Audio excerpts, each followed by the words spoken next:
You can relax. Okay. But again, our lawyers, our team of lawyers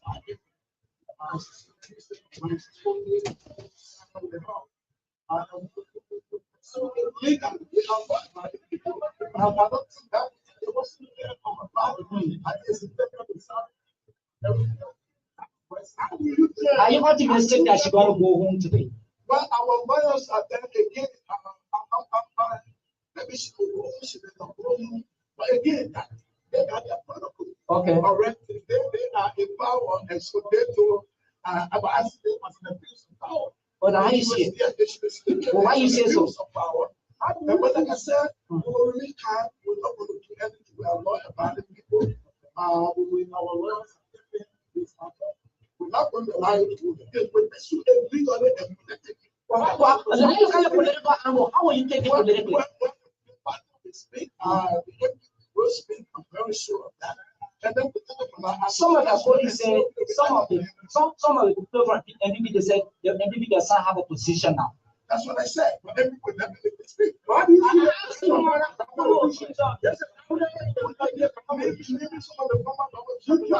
saw some of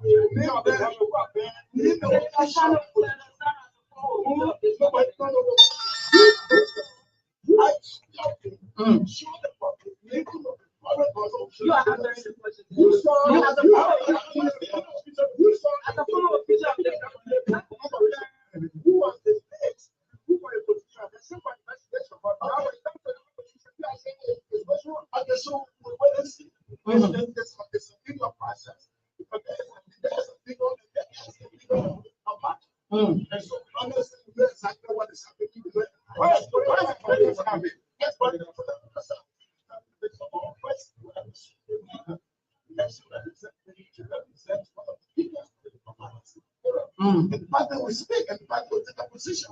So I'm not going to joke. This people. So now let's go. How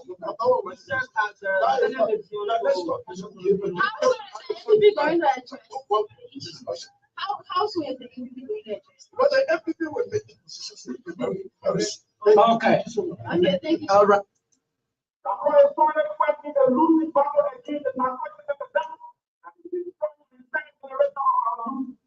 But instead of confronting the capture, the administration has been the protection of the implement 19.2 billion dollars. The brief for them to select the case within our law enforcement program for the police. We have to run the national security power and the private game. That's no question about the tackle. Tell our parents, the judge people,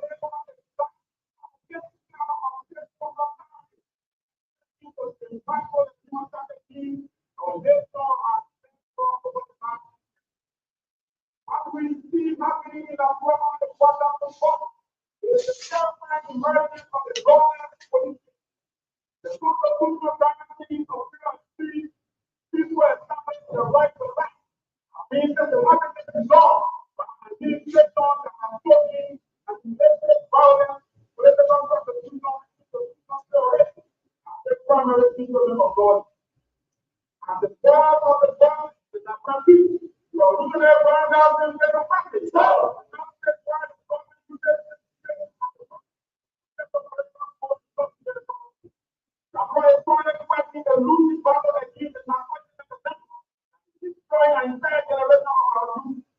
But instead of confronting the capture, this administration has been the protect of the future of the implement 19.2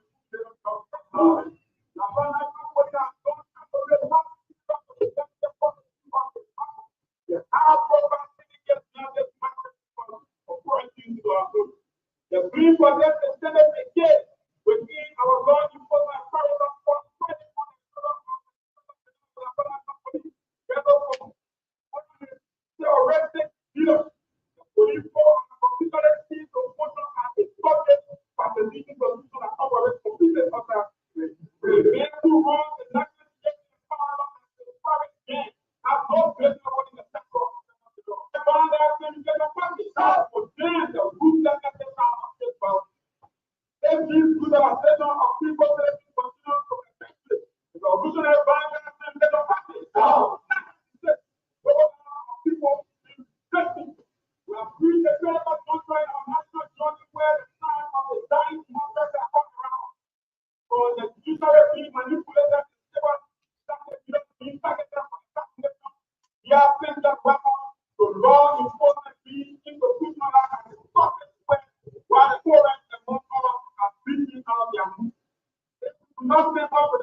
There will be nothing left for our left foot tomorrow. In a spirit of national revolutionary brown guys to the party.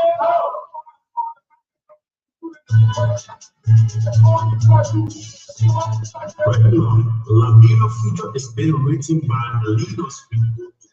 The Anti-Babagala Foundation is leading that charge, transforming dreams into realities that will unlocking doors for the next generation. Every day for this year, we are dedicated to empowering youth and enhancing educational opportunities through financial aid, community initiatives, and innovative programs. We strive to foster excellent personal growth and global engagement by providing resources such as scholarships, training, and platforms for young voices. The ABJ Foundation, our commitment to building a brighter future for our community, drive us to collaborate with international partners and expand our reach, ensuring that every child has an opportunity to succeed. We vision a world where every young person has access to quality education, meaningful career development, and the resources necessary to thrive. Through our initiatives, we aim to create a vibrant community of empowered youth who contribute positively to national development. By fostering collaboration and innovation, we seek to break down barriers, amplify voices, and cultivate a culture of excellence and opportunity for all. We provide strategic coaching, leadership development, and mentorship programs. We equip youth with the skills, confidence, and guidance needed to become productive citizens and future leaders of Liberia. Our valedictorian mentorship program provides continuous support and guidance to high achieving students to Sarah High School across Mosto-Rada in the Victoria District number 13.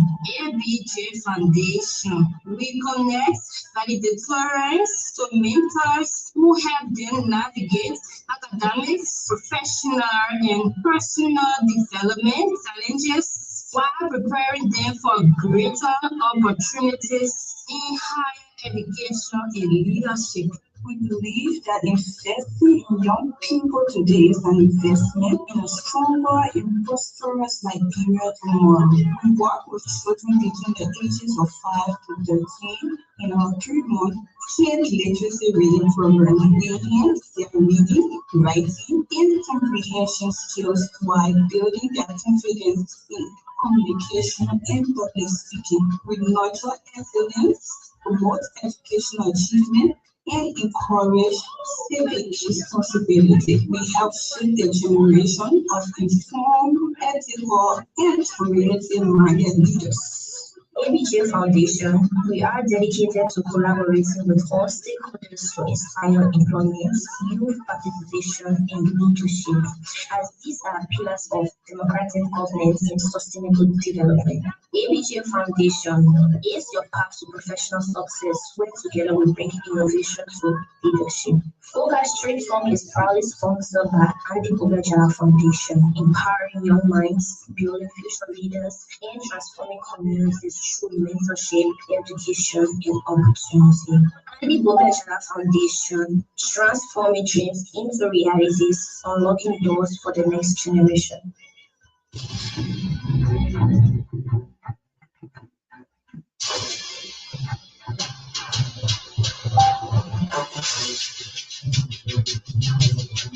In a nation yearning for accountability, justice, and genuine progress, Focal Straight Talk emerges as a bold and uncompromising voice for the Liberian people. Focal Straight Talk on Focal Radio 105.3 is a thought-provoking platform dedicated to promoting good governance, defending the rule of law, and advancing the national interest above all other considerations. Join Focal Straight Talk every Monday, Tuesday, Thursday, and Friday from 10 p.m. to 12 midnight. Focal Straight Talk, the platform that stands firmly against corruption, impunity, nepotism, patronage, abuse of power, and every form of governance that undermines growth and development. Focal Straight Talk, built on the ideology of radical progressivism, the belief that Liberia's advancement must always take precedence over political loyalty, tribal identity, religious affiliation, and personal interest. Focal Straight Talk, where we erect checkpoints against mediocrity, push back against betrayal of public trust, and challenge the misuse of national resources. On Focal Straight Talk, we do not avoid difficult conversations. We critically examine national issues with honesty, courage, and intellectual rigor. On Focal Straight Talk, we challenge public officials, policymakers, community leaders, and citizens alike to place the motherland above self-interest and uphold the values of democracy. Focal Straight Talk, where informed citizens become engaged citizens, and engaged citizens become empowered citizens. Focal Straight Talk, not a platform for blind partisanship. Focal Straight Talk, not a platform for political propaganda. Focal Straight Talk, a forum for truth, reason, accountability, and constructive national discourse. On Focal Straight Talk, we applaud good leadership wherever it exists and expose wrongdoing wherever it is found, regardless of political affiliation, social status, or influence. On Focal Straight Talk, we do not mince our words. We ask hard questions, confront uncomfortable realities, and champion ideas that strengthen democracy, transparency, and national development. Focal Straight Talk, where truth confronts power, where accountability drives progress, and where Liberia comes first. Only on Focal Radio 105.3, the voice of the slum, bringing innovation to broadcasting.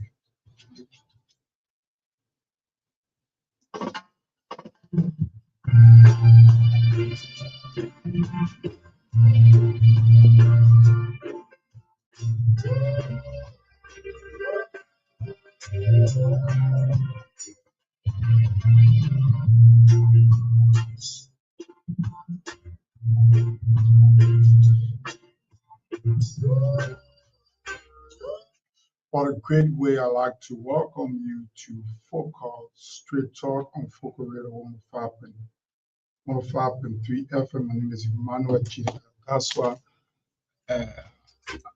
I'm here bringing you this Thursday, August 20th, 2026 edition of the program.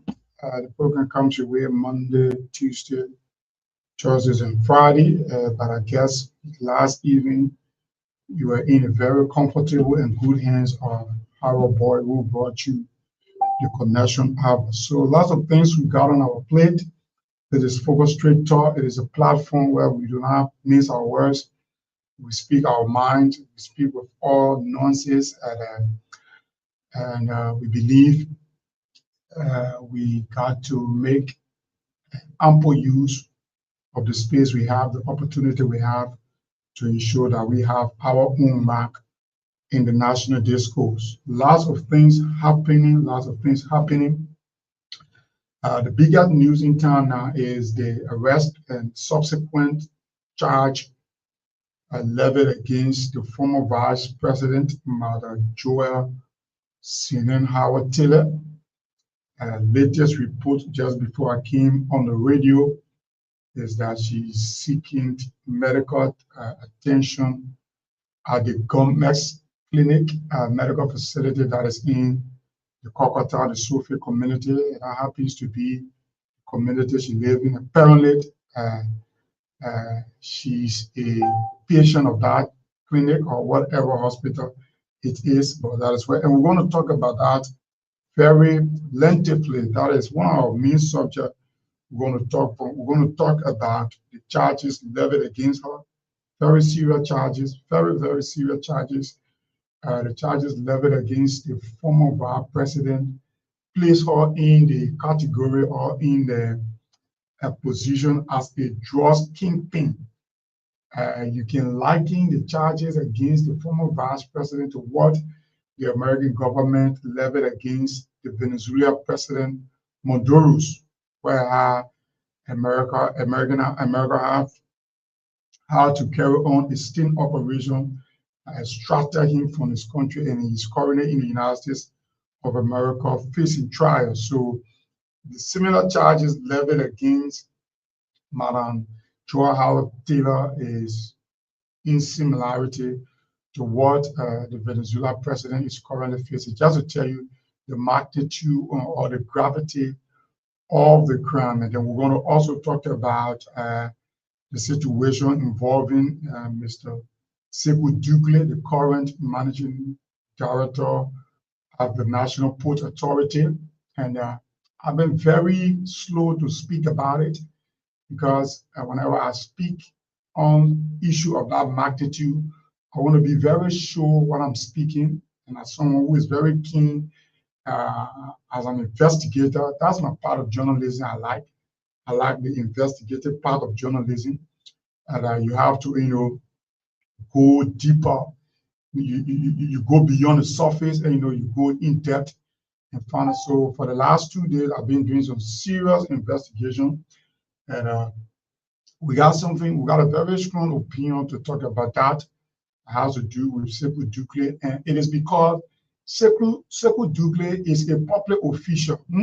Currently now, he occupies a public position, even though the managing director position at the National Port Authority, it is an autonomous, the NPA is an autonomous agency, but it is a political appointment. They pay their own, they do not benefit from government budgetary allotment. On the flip side, they have to contribute to government, so that makes them, an autonomous government entity. They set their own salary in keeping with the labor law, so forth. They do their own thing, they run their own thing, as an autonomous agency, but it is a public entity. So anyone who occupies that position, you are a public figure. So we got to scrutinize your conduct and we'll give our fair opinion about your conduct. So basically, these are the two issues we'll be discussing this morning on our menu. But we'd first like to talk about the sidetrack of what we witnessed yesterday and some part of today that occurred at the headquarters of the Liberia National Police that has to specifically do with police conduct. Police conduct. It is important. People who are in charge of state security, who are charged with the responsibility, like the Liberia National Police, that is charged with the responsibility to protect life and property. It is very important that you keep yourself at a very high professional standard and a professional level. You cannot be seen exhibiting any sign or symptom as a partisan police or someone who is trying to deviate from the SOP, the standard operation procedures, and you want to be engaging in as that goes against the very citizen whose lives you should be protecting. And this is not unique to this current Unity Party-led government under His Excellency President Joseph Yuma Boakai. It is an entrenched culture, and that is why I've been advocating that the position of the Inspector General of the Liberia National Police should be a turning position. It should be a position that his dismissal should not just squarely rest at the whims and caprices of the president. That position, and we'll start our advocacy, because there is a tendency for the police IG or police people to be working in the interest of, even though you are working, you should be working in the interest of your state, but most time they cross the boundary. We saw it in Ellen Johnson's first term. We even saw it in the George we have in second term. We saw it with Ellen Johnson Sirleaf. We saw it with the former government, and we are still seeing it because it has become an entrenched culture that every government that comes, you got to work in the interest of that government. Even if the government is treading the wrong path, you must take order from higher ups in the executive. And that is wrong. And that is why you see Ellen Johnson Sirleaf, people will brand the police as a government police. Ellen Johnson Sirleaf police. Choria police. Now it is Joseph Boakai police. Why do I say this? Yesterday, I watched a very disturbing incident at the headquarters of the Liberia National Police. And today, two separate instances, I saw the conduct of the Liberia National Police, two different individuals of the Liberia National Police. The first instance has to do with the former lawmaker of District Number 8, Akaros Gray. Hit Akaros Gray, let Akaros Gray hit the CDC, say anything. But Akaros Gray is a state man. He is a state man. And when we say you are a state man, it means that there are certain courtesy must be accorded you.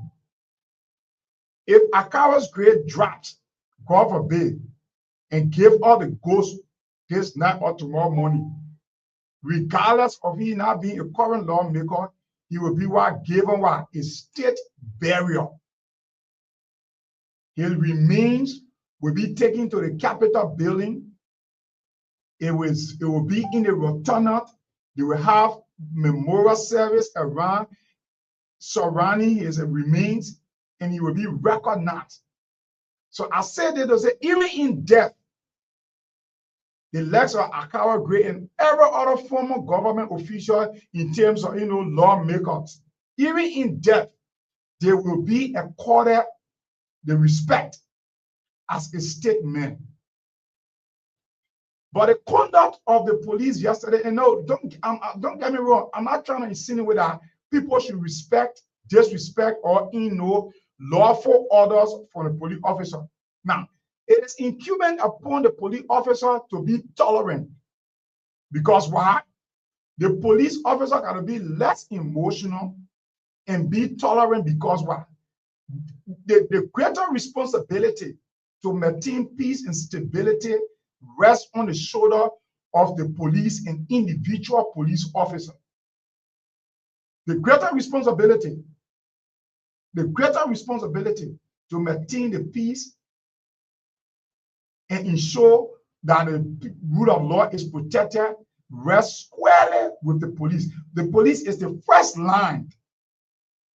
So what I witnessed yesterday was very disgusting, and it portrays to me that the police, like not unique to Joseph Yuma Braga, having learned from their past.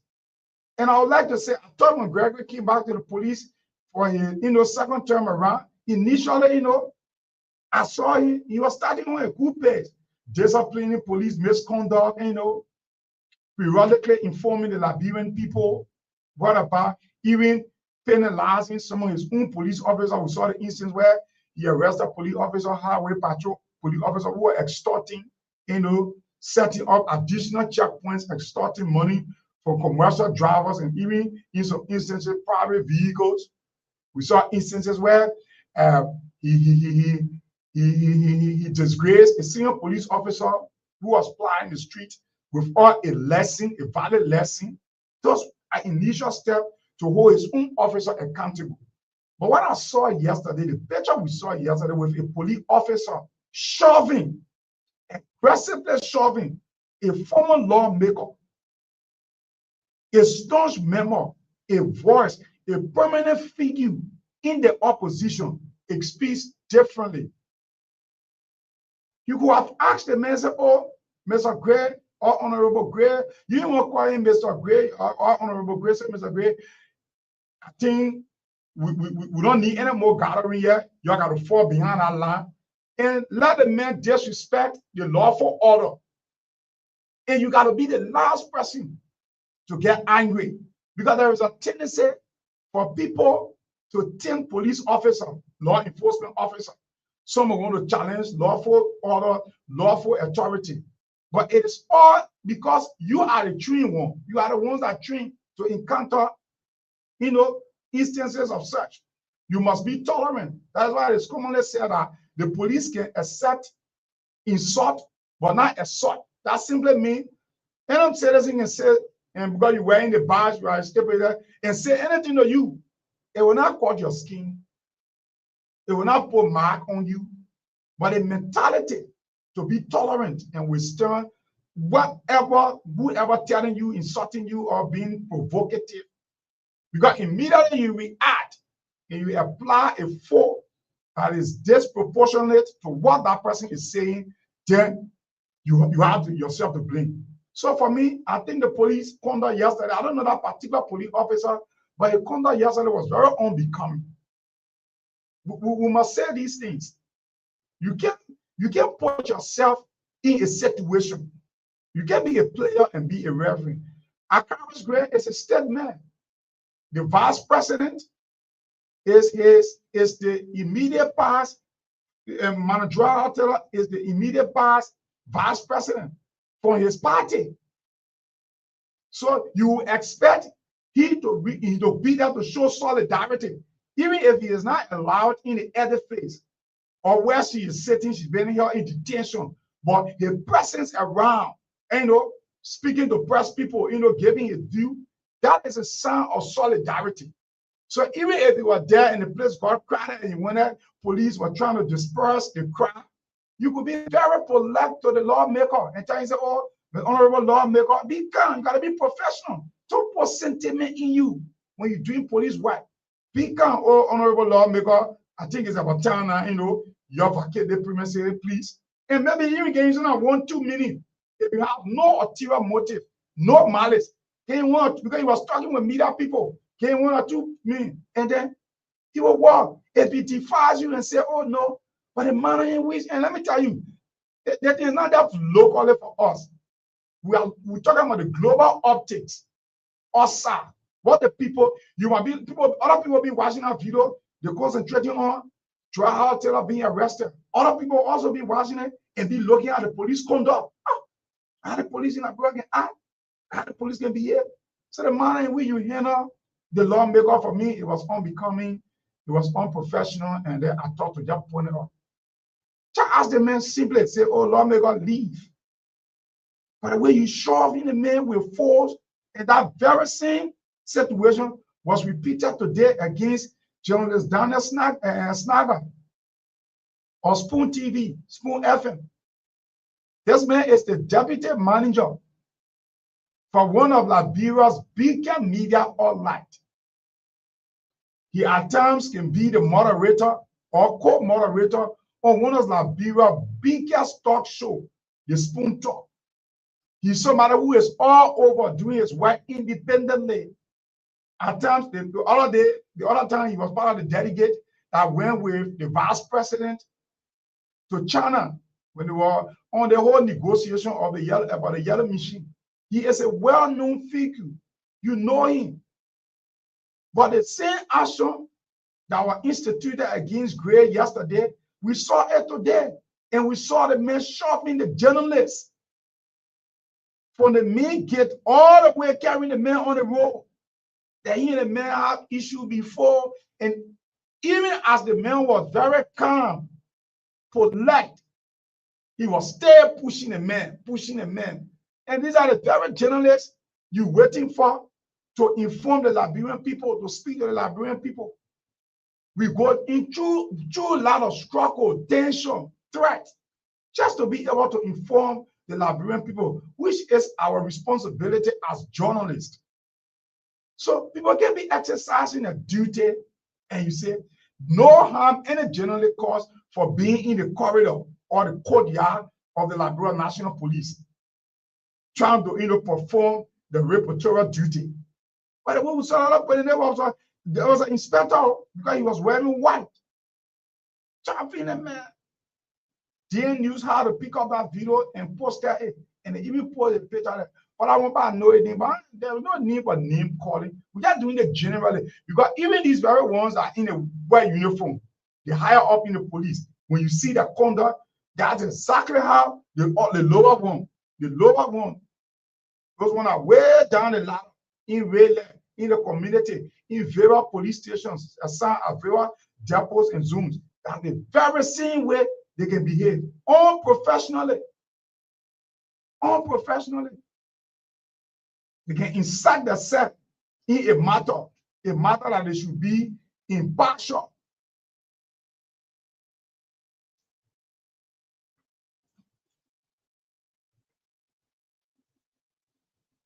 They can insert themselves inside. So I just thought to point that out. I thought to point out. So the managing director of the National Port Authority is having some issue in Minnesota. And why there has been no criminal charges, levied against him personally or as I speak.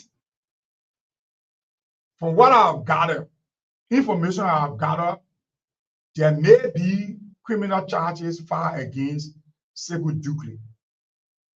And the reason is just simple. When you are a head of an entity, and that entity is registered under your name, everything that has to do with the legality of that entity bears your name. Unlike Liberia, where people want to provide political cushion for people to protect people, places in America, you will be to some extent held liable for anything that happened within that entity. And these allegations, for the investigation for the Minnesota public review, what we are hearing, these are grave allegations. Allegations of neglect, some resulting to death, some resulting to sexual abuse. And these group homes are under your jurisdiction, it's under your watch, it's under your supervision. There are possible charges for you. But you see the Americans, they will not rush our Liberian investigators. Because before they bring a charge against you or charges against you, they want to be sure. They don't want to hold you on circumstantial evidence, even though at times in court, circumstantial evidence in court at times can lead to conviction. But for the Americans, they want to be sure. So here's the story. And this investigation 4 nights ago was reported by the Minnesota, an investigative network that is called the Minnesota Public Record. It is a media entity, Minnesota Public Radio. It is a media entity that basically engaged with investigating.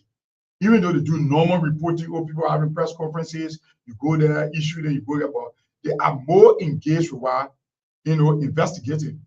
And while the investigator, they examine, through that course of the investigation, they examine what? Government records, review financial records, they interview witnesses and officials. They also analyze court documents, investigate government programs, identify potential misuse of public funds, so forth. So their investigation covered that more than 24 group homes that is being run or supervised, most especially in Minnesota, by Sekou Douklé, was engaged in series of ethical malpractices and to some extent financial malpractices. So their investigation covered, they said investigators generally perform a watchdog function in American democracy. The journalists will discover. So what basically they gathered was that group homes that were under the supervision of Sekou Douklé, first of all, they were not in compliance to a larger extent to state policies, to a larger extent. Secondly, secondly,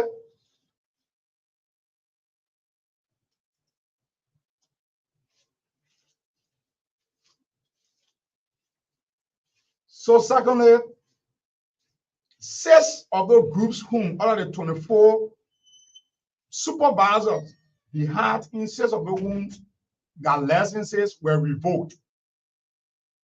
And it is also alleged that the state was paying over the period of 10 years. The state of Minnesota paid $36 million to all of its group homes. And basically, what is group home? Group home is you will call it a group home is slightly different from what you refer to as old folks home. Group home is arrangement where you see different group of people living together under a particular roof. Some may have, health complication. Some might be suffering from autism, different, maybe cognitive ability, cognitive impairment, so forth. So they live together and they are taken care of by the state. And the people like Sekou Douglé, it is a business of its own. People like Sekou Douglé, the state pay them to take care of these people to a larger extent, because some of these people, they are abandoned either by their children or they do not have any immediate caregiver. So for the state provide that for them, carry them to the group home, and the state will pay whatever company that is doing that is providing that care. And when you provide that care, there are do's and don'ts. So Sekou faces allegation, or the Minnesota Public Radio investigated and uncovered serious issues that are including, but not limited to, what we want to term as. So there are several issues that might hook Sekou Douglé. So the company linked to him, company that he controlled, that it is his business, the link to receiving approximately $36 million in Minnesota taxpayer funding Medicare reimbursement over about 10 years period, in decade. They say they are decade. So you take care of these people. It is probably a prepaid service. At times you take care of these people maybe over the year. Then you build the government or you build the state, and then the state refund you. In some cases, you see where people will overbuild the state. Similar situation happened with the late Cassell, the late Daniel Cassell. Similar thing happened to him, and he was indicted. He was what? Overbuilding the state, building the state more than 2-3 times for a single service he provided. And in the long run, he got caught up, the state caught up with him, and he was indicted in the United States of America. I think that frustration carried him, and unfortunately, he died. So there is a similar situation with Sekou. So first of all, over 10 years, close to 24 groups when he ran, that is still paying $36 million. It was established that the funding found that there was serious concerns involving the treatment or the supervision of residents at some of the facilities linked to those companies, including what state substantiated neglect funding. The Minnesota Department of Human Service, DHS, which administers Medicare funding for these programs, said that an owner of the Medicare program moving abroad would raise concern for investigators, although the department did not say what this is. The department did not say that this alone was illegal. The Minnesota Department of Health reportedly took enforcement action against at least one of Douglé-linked facilities, but the available reporting does not really establish that the Medicare payment. So what we saw is that enforcement action against the facility, investigation of Medicare reform services, withholding spending and medical payment, criminal Medicare funds charges, and so forth. So they also found out that about more than $45,000 in taxes. There's another financial issue in the investigation that could easily be confused with withheld Medicare aid funding. Records reportedly show that 3 businesses linked to Douglé had withheld more than $45,000 in employee payroll tax, but did not remit those taxes to the state, resulting in tax liens. That is different from the Minnesota withholding medical. So while as it stands now, we do not have, there is no criminal charges, but the latest development on this situation is that it is reported that the Minnesota state government has withheld funding to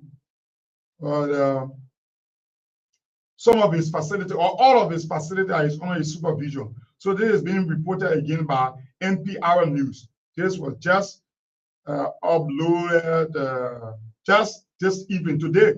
They said Minnesota group's homes run by Liberian officials shut down due to fraud allegation and safety risks. So I'm going to read verbatim for you. See, the Minnesota Department of Human Services is suspending payments to all group home companies affiliated with a high-ranking government official in Liberia, citing credible allegations of medical aid fraud following NPR News and AMP Reports investigation this week. The Department of Health said it will shut down 3 groups whom he managed and will transfer their residents to other facilities. The investigation published Monday found that Sekou Dougle, the managing director of Liberia's National Port Authority, had been the director at 3 Golden Touch healthcare group homes since 2025, even though he lived thousands of miles away. Dougle told a state licensing board he was personally in charge of the day-to-day operations at the company's facility in Brooklyn Park and Brooklyn Center until the reporter contacted him last week. So you see, the NPR did due diligence in that investigation. So for the fact that even they are reporting when he went to go register, these other 3, they are closed down, he told authorities that he himself is engaged with the day-to-day running of 3 of the homes. They are shut down and withheld phony phone. That alone is what they call perjury. P-R-E-G-J-U-R-R, perjury, meaning you are lying on an oath. When you are before an investigation and you are supposed to be truthful and you say something that is not true, that is a crime. In most jurisprudence, even in Liberia, it is a crime. When you commit perjury, which is lying on an oath, it is a crime. So he also lied that he's engaged with the day-to-day activity with 3 of the group homes. They are shut down and withheld funding too. So the Human Service Department confirmed Thursday it had placed payment withhold on assisted living facility affiliated with Dougle. An agency spokesperson said the pause is used to protect taxpayer dollars during an investigation when there are credible allegations of fraud. Payment, this is in quotation, payment withhold are not by themselves a finding that fraud has occurred. The spokesman added, this can only be determined in court, citing a lack of leadership at 3 facilities and the disruption in state payment. The health department issued an immediate temporary suspension and revocation of Golden Touch Center Care's 3 licenses. The agency said it had determined there are license violations that pose an immediate risk of harm to the health or safety of residents and will find new homes for people living there. You see, that is one of the homes, Golden Touch. Golden Touch does not have, this is in quotation, Golden Touch does not have a licensed assisted living director. And the prior assistant living director was not regularly engaged at the facility. Quotation end. The 3 notice said, without appropriate leadership in place, the disruption in payment will create an imminent risk to health and safety of residents. In a statement, the health department explained that the immediate temporary suspension allows the department to transfer residents to other facilities, and the revocation will permanently terminate the facility and prevent the owners and manager from obtaining new licenses for 5 years. Quotation, people residing in an assisted living facility in Minnesota deserve to receive the best possible care and have reassurance that facilities are being held in the highest standards of health and safety. The health department said in a statement, MDH will continue to work closely with our partners to ensure the health and safety of residents as these actions move forward. Dukley did not immediately respond to text and email messages seeking comment on the state action. He declined an interview request for the investigation published Monday, saying that the public record speaks for itself on the operational and licensing questions relating to the group home. Over the past decade, Dukley has had a hand in 24 groups home in the Twin Cities metro area. During that time, the state paid company linked to him $36 million, including just over $4 million to Golden Touch Healthcare between 2022 and 2024. So even after Dukley was working in Liberia, he was still collecting money on this group home, including just over $4 million to Golden Touch Healthcare between 2022 and 2024, according to the Minnesota Open Checkbook of state website that tracks government spending. Last fall, the casualty that occurred in some of these facilities, that is what we're going to now. Last fall, a 46-year-old woman with a severe lungs condition died after collapsing on the bathroom floor at the Golden Touch Healthcare group home. There is a serious case. You could be charged for what? Negligent homicide. Because you run the group home, you supervise the group home. It is you, the state, know that is running that group home.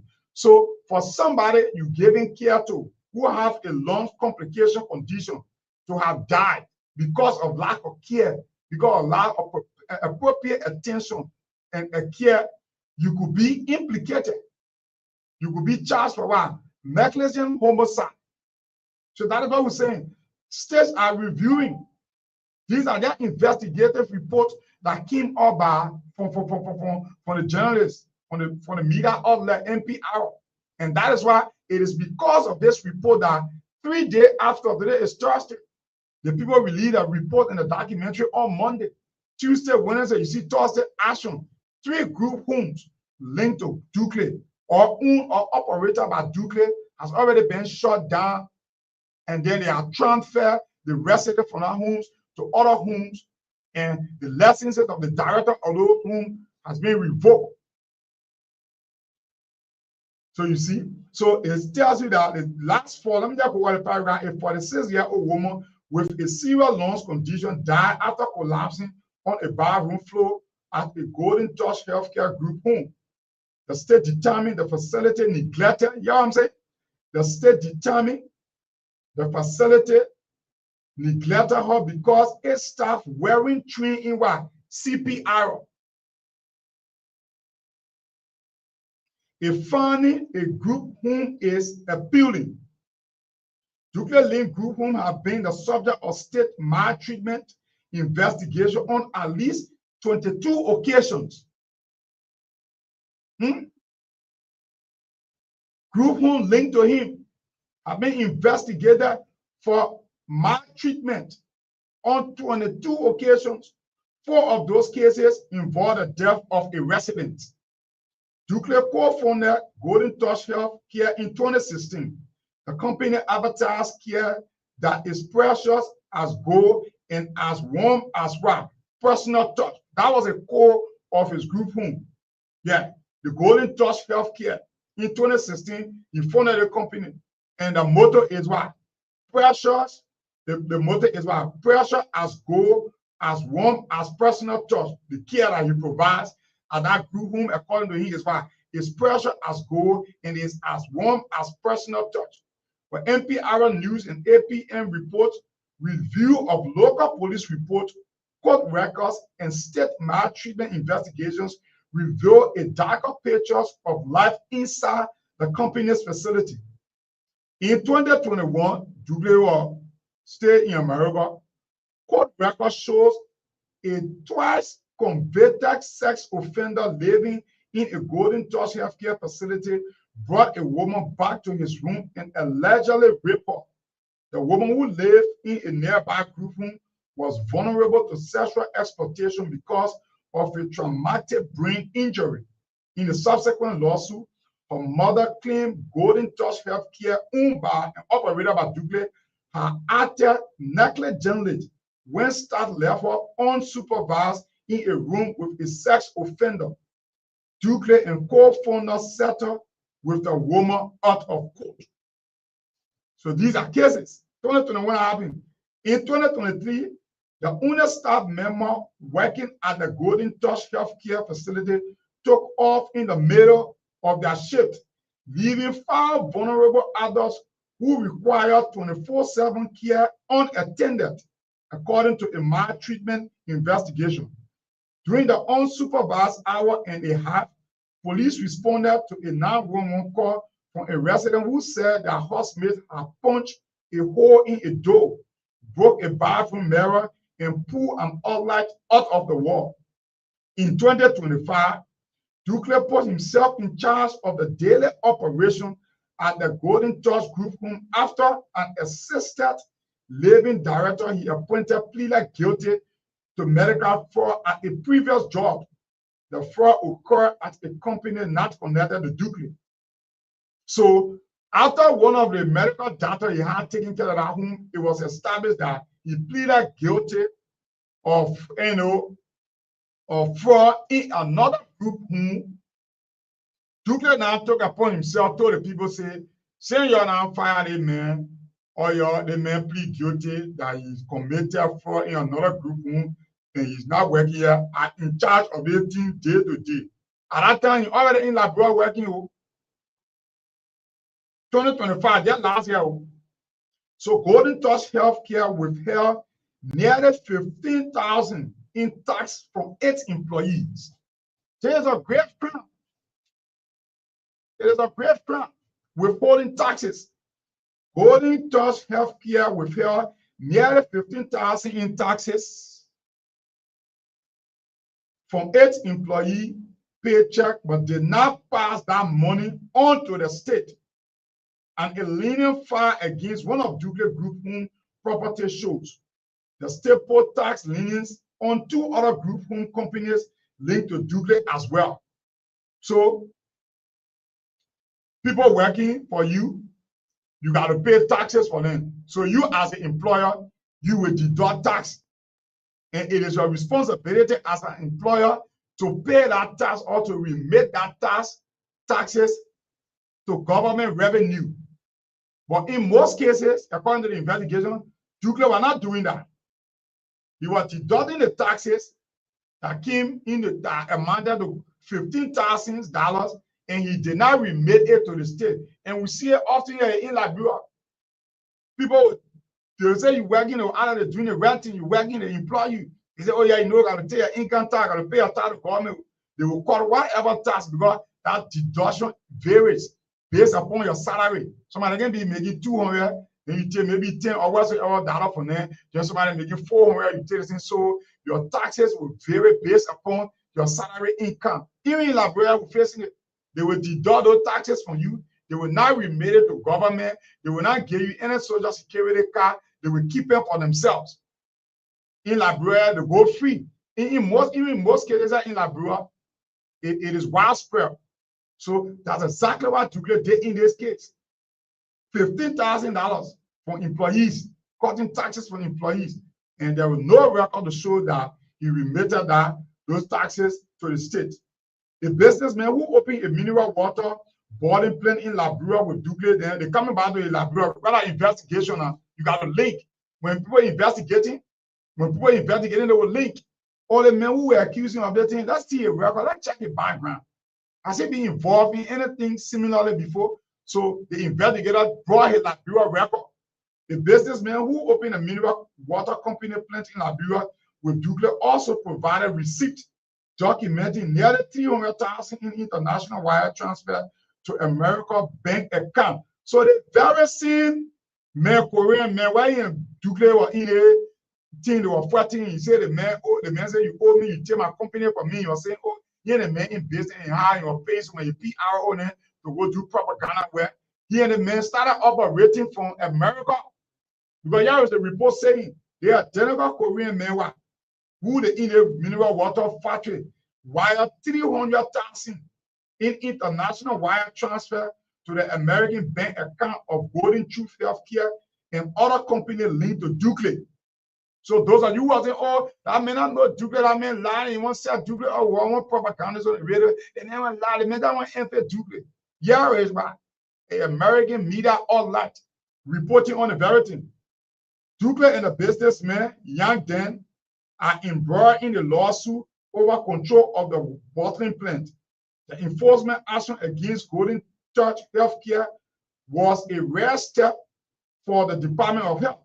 The department has only revoked 10 group home licenses in 2021 when it first started licensing them as small assisted living facility, according to its spokesperson. The health department licensing approximately 1,600 assisted living facilities with 5 or fewer residents. Traditionally, such facilities were licensed by the Department of Health Services, which also funds group home through Medicaid. The health department license program has fueled the rampant growth of such facilities in the Northwest metro area. An earlier NPR News and APR reports investigation found that since late 2022, the health department has investigated the death of at least 32 people in the facility it licenses. On Wednesday, the health department also revoked the license from 2 other group homes that were not connected to Duke. Prosecutor alleged that last week the group homes licensed to home care assisted living were connected to a sex trafficking operation in the Twin City.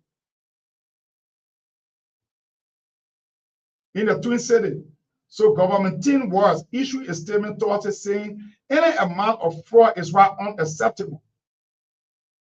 The governor of the state issuing this is quotation: when fraud is uncovered, those responsible should be investigated and be held accountable. Government Voice said. Another quotation: that is why we have spent years strengthening program integrity, improving oversight, modernizing safeguards, and investing in the people and tools needed to prevent, detect, and investigate fraud. We have made our system stronger and we will keep improving that. Minnesota social services sector under Wise administration has faced intense scrutiny in recent years. The state has designated 14 programs as highly susceptible to fraud. Federal prosecutors have filed numerous charges as they have gone after what they term as industrial skills medical fraud in the state.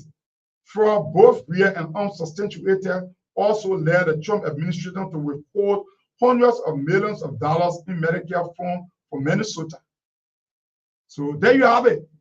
So it is a serious thing. And at times when some of these news come out, people tend to rush to conclusion. For me, I don't just rush to conclusion easily. Because as a journalist, you got to be critical. You got to be very critical. At times, when you see things, even in cases when people bring issue to you, and bad labor practice or somebody doing something to them, at times some people get involved in these things. They play role from the initial stage, and then when you get to certain area and they become victim, then they can't run. So you got to investigate it. So you will understand that it is not duplicate group home. It's duplicate group home is not the only one being investigated, as I read the whole article.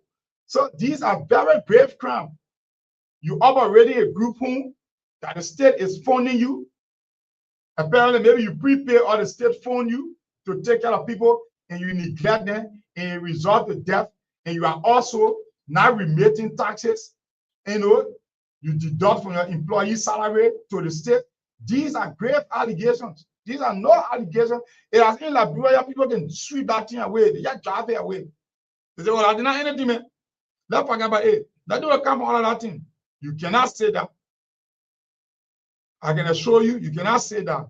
Because the first step before they even bring Duke the book, if Duke will be brought the book, the first step is that they have already moved to shut down 3 of the homes. They revoked the licenses of 3 of the nursing directors there. That's what they're telling you there. So it is not something to say, and what this brings me to is the fact that when we see people, they say people come from America, they get money, no investigation, we place them, and there's no envy. we place them on a high pedestal. And I can just leg it in. Anybody that comes from America, we from Africa, most especially Liberia, we just automatically hold them in high esteem. How they getting their money, how they got their money, what is the engagement, what is their business venture. We do not care. And we are aware, we know that Duke hugely funded the Unity Party 2023 campaign. When job distribution was about to take place during the early stage of President Boycott's regime, we heard those rumors. We heard those rumors, and we've seen it now. So a man who over 10 years, 1 decade, took 36 million from the state to provide care for what? Group home residents, and did not do due diligence. Remember, running 4 groups home: the Golden Touch Healthcare, the Aston Home, the Bagland Heart Home, and the Unique Home under a supervision. 36 million in question. All the company linked to him, allegation, finding concern, neglect. And that in Liberia, in your Africa context, I will say, oh, neglect is not an issue. Neglecting society or environment like United States of America, these are serious offenses, serious crimes to neglect. Even you do that kind of thing against animal, domestic animal, you can be held liable in the court. We're talking about human beings. You see the other incident, and when the people are bringing these people to these group home as resident, they will have nothing for you. They will give you that because they need special care. That is why they're even sending them there. That is why they're even sending them. So on an attempt for you to not care for them, you leave them unattended, unsupervised. And something happened in the case with a lady who have lungs problem, and you left her unattended. She went in the bathroom, she fell, and she died. You think we the state will hold? The state will hold you. You will run in it. They will hold you for negligent homicide. You know about Conway Maureen. The late Michael Johnson doctor. He was Michael Johnson doctor. He was a reverse medical doctor. The whole world knew, but because he went to Michael Johnson, was treating Michael Johnson, and the very medication he administered to Michael Johnson, the health regulation says you cannot administer that kind of medication to anybody or a health facility that you do not have a machine to monitor the heart breathing. And allow Michael, who are a problem, say, oh, I want sleep, I want rest. Give me one more shot, give me one more shot. And that had Michael died from cardiac arrest. That instant alone ended his career. His lesson was revoked. He was prosecuted. Apparently he did not do it initially, but because he violated medical ethical procedures. And say, oh, the medicine, where you getting it, man? Or you say, oh, as a doctor, you are not supposed to administer the medicine to any patient outside an equipped health facility where you have a machine that will monitor the person. And he went and did that. When Michael called him, probably he did it. He gave him 2 shots. When the man died, the Lord did not know what they mean a reverse doctor, and he was there. They held him accountable. They prosecuted him. And today, they revoked his medical license. So that American system there, and your Liberia thing, anything what you can do here, no integrity, everybody protecting each other, everybody feels somebody pocket deep so they can let them slide. It can't happen. These are grave allegations. Grave allegations. Grave allegations. Death of a 46-year-old woman that had lungs condition. You left her unattended. You have one other man who is a documented self-offender. American system, the justice, the law enforcement system is unique. The very day you commit a crime, you are in a database. They take your DNA, they take your fingerprint. Anywhere else you go, you commit any crime, they take out your DNA, they take your fingerprint, they put it in a crime database, your name will count up. That is why when you commit crime once in America, forget it, you are hooked. So there's a new sex offender. He's registered as a sex offender. He's in the group home. You leave him unattended again, you get mental issue. You go to a nearby resident, another group home, you take somebody from there, bring the person in the group home, you supervising and sexually assaulted the person. You will be held responsible.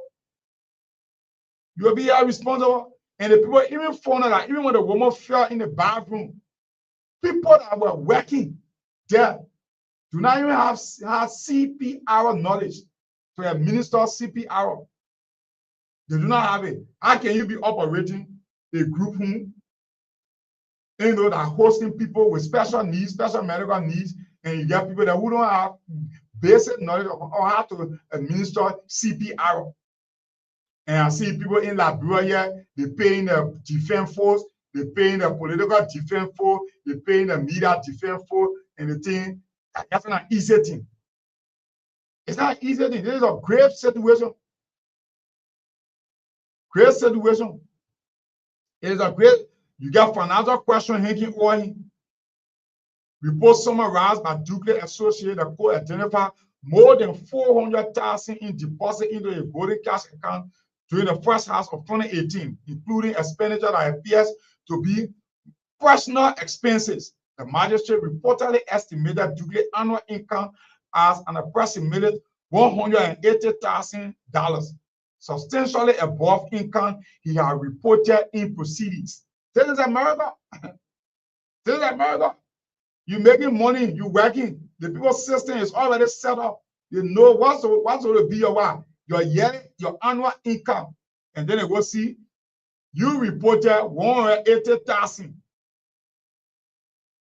to be your yearly income. And then they go see it jump to close to maybe 400,000 or whatever amount. You got to answer for that additional. That's the people's system. That's how the system works. 45,000 plus in payroll tax issue. You deducting taxes from your employees and you remit it to the government, but you can't remit it. You take it for yourself. Investigation also found that 3 businesses connected to Dukley had tax liens involving more than 45,000 in employee payroll taxes that were withheld but not remitted to the state of Minnesota. That is a grave crime in the American jurisprudence. In America, see what comes to America. It is a grave crime. It is a grave crime. So people who in Liberia, they paying and they getting a small money, and they think say, oh, nothing will happen to that thing. Not anything. Not anything. They may not do nothing. They may not do the. You joking. You joking. You joking. All the group homes addressed available. The Golden Touch Health Center, Healthcare, is named as a contact. It is in Brooklyn Center, Minnesota. It was certified service area, including Hennepin, Ramsey, Nonoka, New Dakota, Carver, Scott, and Washington counties. All the places you get played. Connection, Dukley's connection to federal court case is also an independent documented federal case. Dukley, etc., versus City of New Hope, U.S. District Court of District of Minnesota case. Plaintiff included Dr. Sheikh Dukley, Sekou M. Dukley, Aston Homes, L.L. Beglin. The court record says the Dukley brother jointly owned Aston Home and Beglin Home at home and used residential property as a assisted living facility. The city of who are revoked a rental payment with neighbors made several 911 calls concerning the facility. In June 2024, the federal court dismissed the plaintiff constitutional claiming with prejudice. So he has a Liberian angle here. And why, even though the investigation is on, but there is an issue that why you must be running group home in America, then you live in more than 5,000 miles away from the country you get group home in Liberia. But the state said the form that will not be in violation of any law. So it is a serious issue. It is a serious issue. So you sit here in Liberia, and then they sprinkle small money around, and then you can be yelling, shouting all around it. Yeah. They did not happen, they were not happening, so far. So that was my investigation uncovered. So I didn't want to rush in happening. I wanted to do due diligence there. I did not only go for the source of the NPR, I went to other sources. And everything I found on corroborated what the Minnesota Public Radio reported. And they are still investigating. That is the power of journalism. That is the power of the media. People didn't go after the body information, they didn't go to Dubai and say, oh, I'm going to give us small thing so we can bury this story. They reported it. And because they reported it, and because they are a credible media entity, investigative media entity, the state moved. 3 of the wounds are already been shut down. They are brought in the investigation. And this thing is not something that's going by anytime soon. Trust me. That was a similar thing that happened with Daniel Cassette. Similar situation happened with one of the bigger talk show hosts here. We see similar thing happening. You will not go free. The American system does not have comfort, does not provide cushion, or does not provide solitude for this kind of thing. You will be held accountable, and the full weight of the law will be applied. So you will say in Liberia, you're taking your money to be shouting. It is a long haul.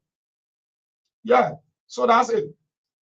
So yesterday morning, we woke up to a very surprising, shocking revelation that the former Vice President, Madam Geedahgar Taylor, was prevented from traveling. They say she was on her way to Ghana to, create some women forum.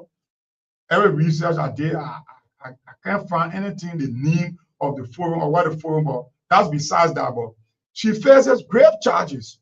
Will that go all the charges before we tell you our thoughts, the police conduct, and what we know about what happened yesterday evening? So they brought down 8 different charges against the former vice president. I just want to list those charges. I want to go to them directly. So there they are. So what exactly has Geedahgar Taylor been charged with? The government formal statement identified 7 offenses on 3 different legal frameworks. Grave charges. The first one, A, Controlled Drugs and Substance Act of 2023. And thanks to the former president for amending the drugs law. This law was passed the latter part of 2023. So the government says Geedahgar Taylor has been charged with what? Section 14.83 on licensed importation of a controlled drug or substance. This is a great, just next time we say, wow, been charged with the what? The importation. Importation. When you importing something, it means you're bringing it in the country. So when you are charged with what? Unlicensed, I'm not a legal person, but I get my intelligence. I can read. I went to school. I can analyze. When something that is unlicensed, that means it don't get a permission. You don't get permission. When you got a vehicle, you don't get lesson. When you say you drive and you don't get lesson, when the police catch you, that means you are not permitted. You're not supposed to be driving, even though you get a driving skill in you. But for the fact that you do not have a driving lesson, you are an unlicensed driver, it will be a crime. So that means so the importation of controlled substance is in violation of the Control and Substance Act of 2023. So by this charge, section 14.83, the government is telling us that they have evidence that Madam Geedahgar Taylor is directly involved with the importation of a controlled substance. Then you come to the second charge under the Control and Drugs and Substance Act, section 14.85. So the charge was section 14.83 on licensed importation of controlled drugs or substances. In the definition clear, I mean you bring in something that is not allowed, and that's the kind of the country. You also bring in your drugs, it's unlicensed. They ain't get people, they ain't get to go ahead to come in our country.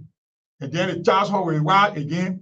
Section 14.85 on licensed sale, trading, administration, dispensation, delivery, distribution, dispatch in transit, and transportation of a controlled drug or substance. This is a very huge crime the gravity of the crime placed Manajua House Taylor in the category of a drugs kingpin. Because when you sell it on, you import it on licensed drugs,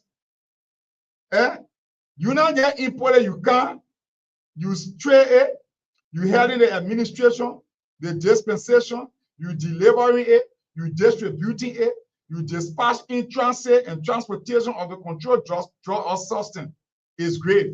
Then you come to what? Section 14.93, illicit trafficking of what? Controlled drugs or substance. The illicit trafficking, the what the poor wanted to do now. The boy here, they were trying, even though she's not being charged in connection with the 19 million. This charge is for what? There's 3 point something million. They wanted to arrest her in Dwazon. They want has nothing to do with the 19 million. And it shocked me that people paying more emphasis, more focus to this. You know, the 300 million drugs, cocaine, than the previous one. So I know that they were feeling with it one for before they go back to the 19 million. When we reach that bridge, we'll ask that question. So she trading, she leading the administration, the dispensation, the delivery, and so forth. Then she come again, illicit trafficking of controlled drugs under section 14.93. Then you come to what? Chapter 10 of the Liberia's final law. The governor additionally charges for with what? 3 offenses. So under the drugs, under the Controlled Drugs and Substance Act of 2023, she charged with what? She charged under section 14.83. You come back, section 14.85, then we have 14.93. Then we got under the chapter 10 of the Liberal Panel Law, the charge of what? Section 10.2, criminal solicitation. Criminal solicitation generally concerns allegedly soliciting, encouraging, commending, or you requesting another person to what? To commit a crime. So the government is saying she solicited, she allegedly solicited, she encouraged, she commended, and she requested the drugs cartel to commit the trafficking of the drugs. That is criminal. Then the charge away on that section 10.2, criminal solicitation. Section 10.3 is criminal facilitation, allegedly assisting or facilitating another person commission of a crime. You directly commit a crime, but you get knowledge of the crime. You open corridor for the crime. Then somebody come to our gate here, they able to intrude, they able to open. Our security get the key, all the security, man, to know onto an operation, which is not the key. I just stating an example, and then they say, oh, man, I will open the gate. I will leave the gate open. You have warrant, I go do what you want to do, or I will give you one spare key. That is facilitating, assisting or facilitating another person commission of a crime. Then under the chapter 10 of the Liberal Panel Law, the charges have with what? Under section 10.4, criminal conspiracy, agreeing or understanding between 2 or more persons to what? Commit a crime. Criminal conspiracy with 2, 3, 4 persons with John Garsuah, they will commit a crime. The charge of that. Then you count to 4 money laundering charges. Under section 15.2, money laundering, the government says, brought under the anti-money laundering and terrorist financing law. Grave crime. The charge of that. So what is the charge of them? We allegedly imported or transported drugs. We allegedly distributed them. We allegedly facilitated their operation.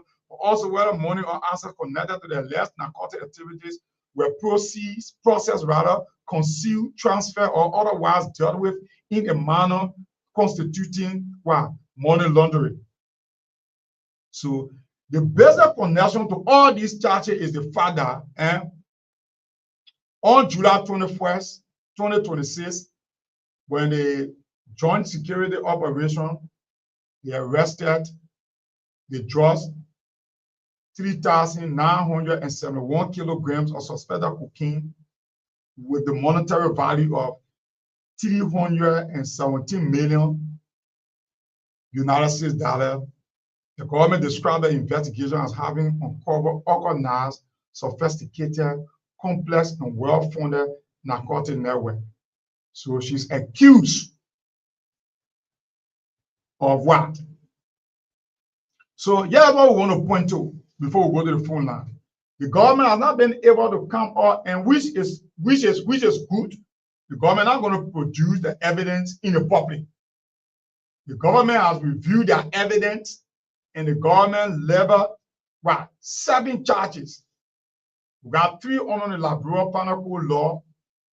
We got 2 under we got 1 under the anti-money laundering law and terrorist financing, and then we got 3 under the Controlled Substance and Drugs Law Act of 2023.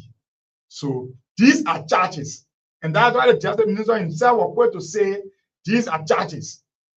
It does not say she's guilty. And under our jurisprudence, every accused is presumed innocent until proven guilty before a court or competent jurisdiction. What the government has failed to tell us, and it is reasonable, the weight of the evidence. But here is the thing. Let's fast forward. Let's look at the way she was arrested. Now, poor Julia Howard Taylor aside, let's look at the image of Liberia. She once sat in the capacity of the second highest seat of the land, vice president. So, if state security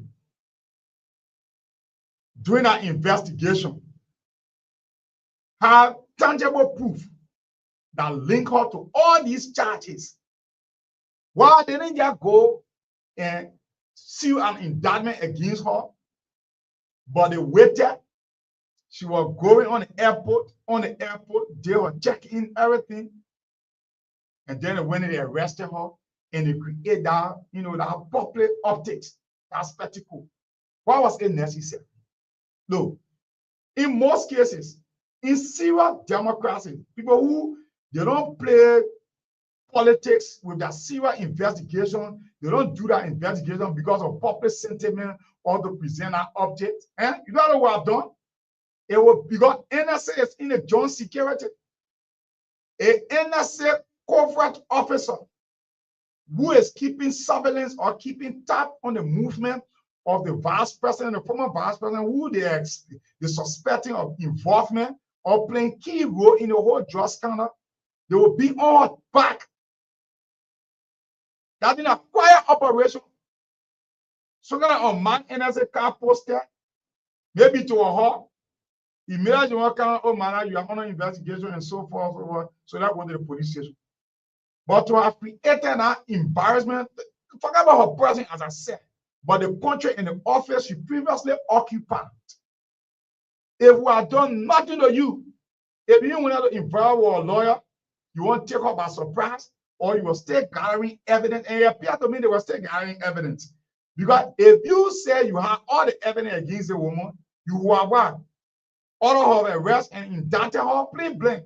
But to have waited, and you went on the airport, and even when you went on the airport, from the airport to the police station, the first narrative was up to 5:30, 6 o'clock. The first narrative was, oh, she wouldn't press her interest. She wouldn't press her interest. And then the very same day, you charge her. But that's what the police decided to do. But for me, for country image, it would have been a very sting operation. No publicity, no other publicity stuff. You send a covert officer. First of all, you have EPA details. You have EPA personnel in the former vice president security details. You call your EPA, what's our commander there? Or if you don't trust the one, you feel they have established, bond and friendship with the vice president, you have the authority. You record that one and you send another detail that with the specific information that we keep in tap on the woman. Why you going up? Because EPS there to provide security for VIP, but they work for the government. They don't work personally for the VIP. It is within the purview of the EPS director to reassign, to withdraw, whatever you want to do. And the other woman won't leave. That very security that you assign with us, you are not allowed to leave the country. You are under investigation or you are a subject of an investigation. It will be simple. Then for you to cause that kind of embarrassment, carry on. And these are allegations. Let me tell you, we need to be careful. The tendency that when police do this kind of thing, and at the end of the day, nothing will come for others because the police, they got a right to, and they got a right to investigate. They can do anything. When they finish, you can't carry them anywhere because they were operating in a statutory responsibility as police who can investigate. And when they go to court, no evidence you go. But there is a reputational damage. And this is the place where all the animosity can start coming from. You create a public spectacle. All the big churches, trading, administration, importation, all the kind of BB thing. And you go to the court, you are unable to prove it. Because under our law, you got to find somebody guilty with all a reasonable doubt. There should be no, most especially for crimes, for these charges as great as this: money laundering, transporting, facilitating, criminal facilitation, most especially in the area of drugs, that is non-bailable. You must have your evidence must be as solid as black clay to get on a conviction in this case. And mind you, and let's talk to the human side. There's a woman who was married to one of Africa's notorious warlords, Charles Taylor. One of Africa's fiercest, notorious warlords. And all the time, Charles Taylor was here. We were 80 unit dream, all that kind of thing. Not because these are what you can look out when people investigating, serious investigator, they will look at your background or do a background check. The first thing when state people invest, I know this because I follow criminal justice proceedings a lot. I'm a follower, lover of crime documentary, FBI investigator. I follow. The first thing they want to look at is who's the person. They will do a background check.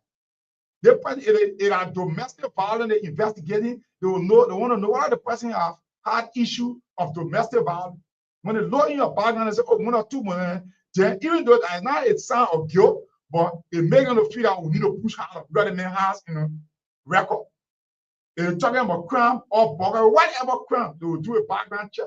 They will go to your phone, your phone log. They're checking your bank account, your transaction in your bank account. So this lady, this woman who has been the wife of one of Africa's notorious warlords, this is the first scandal in her whole life. More than 30 plus years in public service. First lady, senator, vice president. This is the first scandal. We're hearing no scandal. We're hearing on her knee. Even when she had power during the, I can say, not too democratic, period of Liberia when her husband was president. Now, one day we heard that Joel violated somebody's right, or she used her power to topple upon the right of somebody when she had all that protection, all that thing. Till 2003, the war ended, Taylor left, we yet. So that is why it was shocking to everybody. And I'm just hoping this case should not be the same smoke screen like what? The 12 case, the Phonetic cover case, where Gregory Coleman said they get GPR, they get GPS, they get geospacing, they get all the kind of things today. Kofa is also, they still fighting about jury thing, nothing happening, but the repetition has gone and he slept in jail. I hope, I support the fight against drug wholeheartedly, and I believe there should be no sacred cow.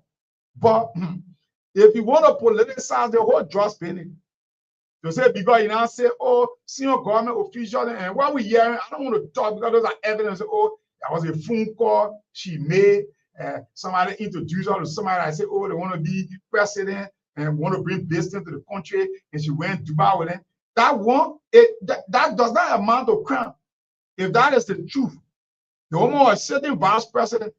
Everybody go look for something to come to the country, support to come to the country. So if somebody came to her and said, oh, there are some people who have interest in investing $250 million in your economy, that would be an opportunity that any president or vice president will grab. Because you're looking for money to come to your country. $250 million. Anybody won't go. So if she went to Dubai and met the people in which she did not have any personal interaction with, to say, oh, but there was a middleman, the county guy, and the county guy said it's a fugitive. It's only investigation in America, and from what we are gathering, that has not been confirmed, it is the individual that the police is using, and the police using as a bait to call her. Who knows what that man was on the dress? To call her and try to frame her and get her to talk. And she said, oh yeah, man, he's not our friend. Why I introduce you that time? They said they got care for you. And she said, oh, allegedly, she said, oh yeah, the way 2029 coming, we want to say, oh, I will get to you. He said, oh yeah, when they ready, I hear. Is that what you will carry before a court of committed jurisdiction for which you charging somebody with criminal facilitation, importation, administration, distribution, trade or drugs, or unlasting substance? Based on that evidence, is that evidence again? So we need to be careful. But we look to the process. What I'm even hearing from the grapevine is that, and we don't want to talk that one, but she's not well. She's at the clinic, to the hospital. The hospital just Reverend or house. And today they should have followed the court, but they said they couldn't follow the court because they want to protect our constitutional right. What kind of constitutional right? There's nothing that protects them because the law gave you 48 hours as police to investigate and charge the person. So that 48 hours in your purview, you leg it out for the 8 hours, you can take 10 hours and send the person to court. When you find probable cause, if you don't find probable cause, okay.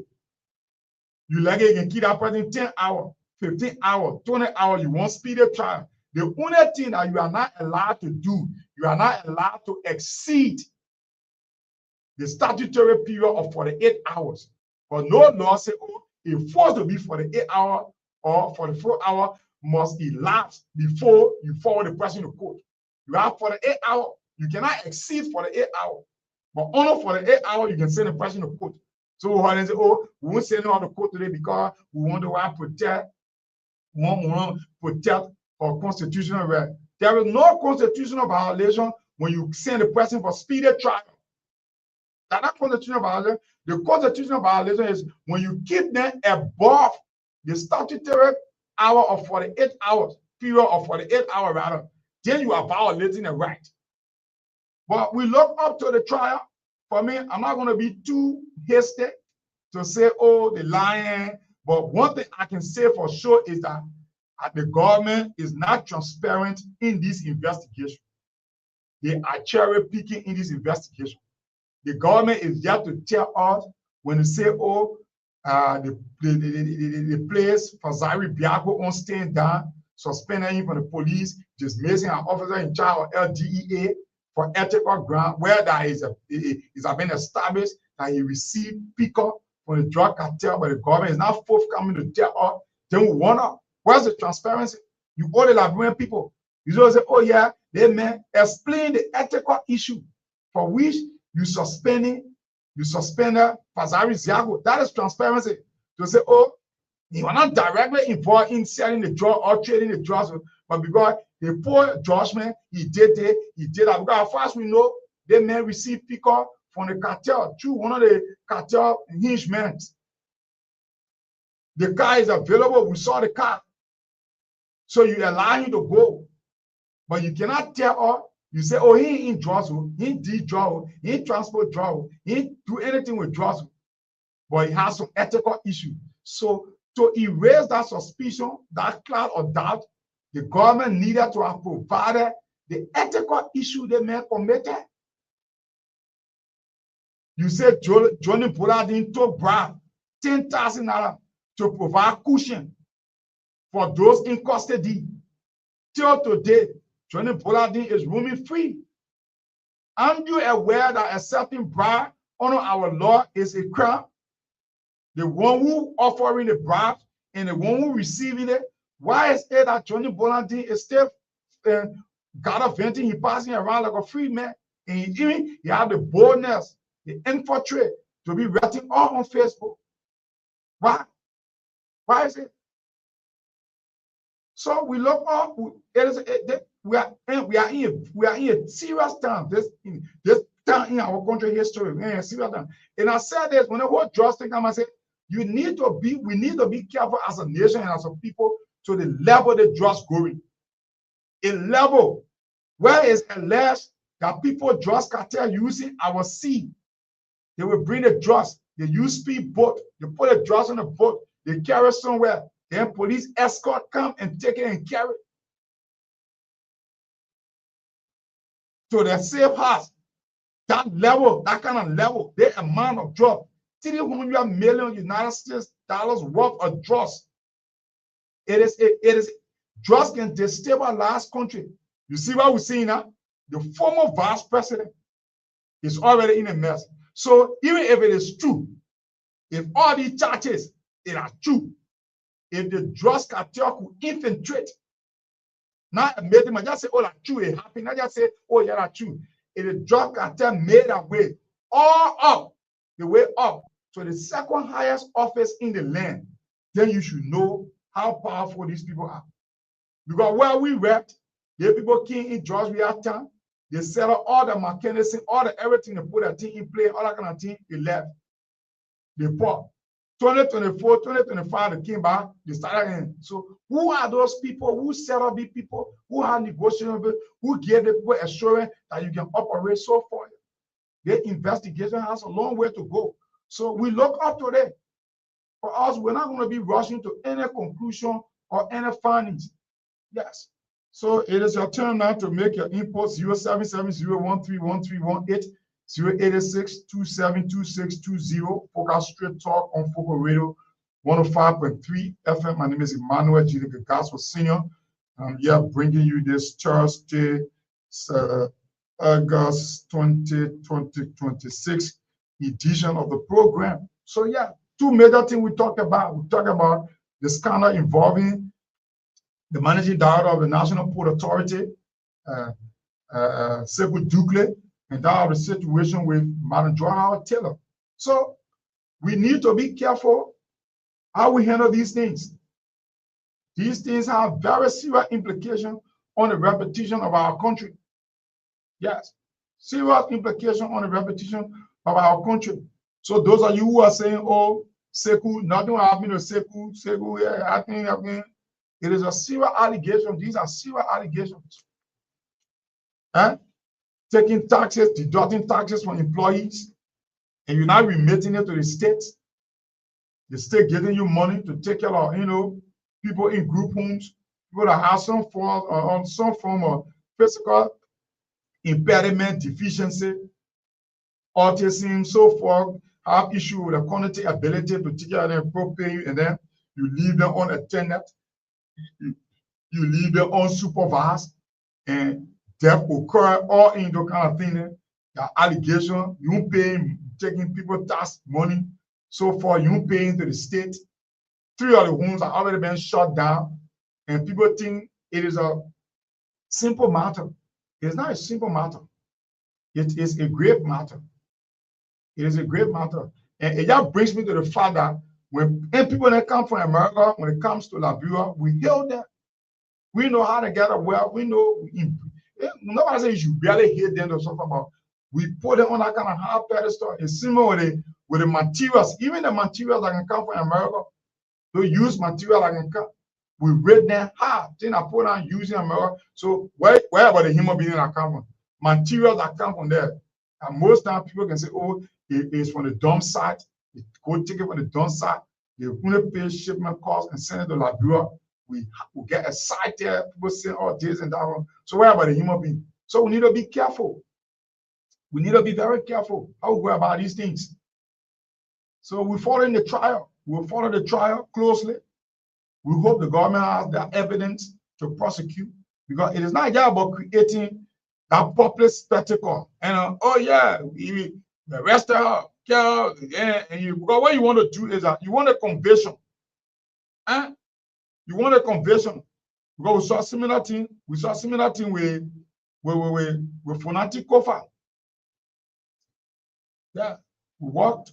We saw similar thing with Fonati Kofa.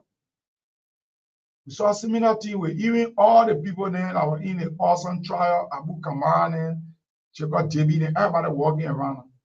The hype, the publicity that they created around a trial. One who have thought, oh, it will be speedy trial. Okay, go to jail. And these are political shenanigans to do it. It's not unique to the government. Ellen Johnson said it daily. Bieber 1, Bieber 2, they made that thing hard. They put politics inside propaganda in it Today, where is Ellie Talon? Ellie Talon is a free man. Today, where is Vonnie Sherman? Vonnie Sherman is a free man. It was the Americans I had to come censoring, or the American got to act. So the system is corrupt. Trust me, even if everything is saying about Malandra Taylor is true, and they will give us on a dispensation. Watch what I'm saying. Watch what I'm saying. They will give us on a. In fact, what we even hearing all that thing, they say hospital, all the kind of thing, it is just a setup.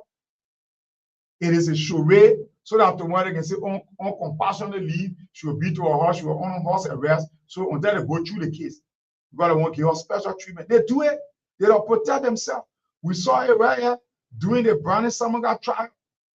When criminal could see from Brandon Samaga liable of misappropriating private funds, which was soldier people fund, they come for him guilty.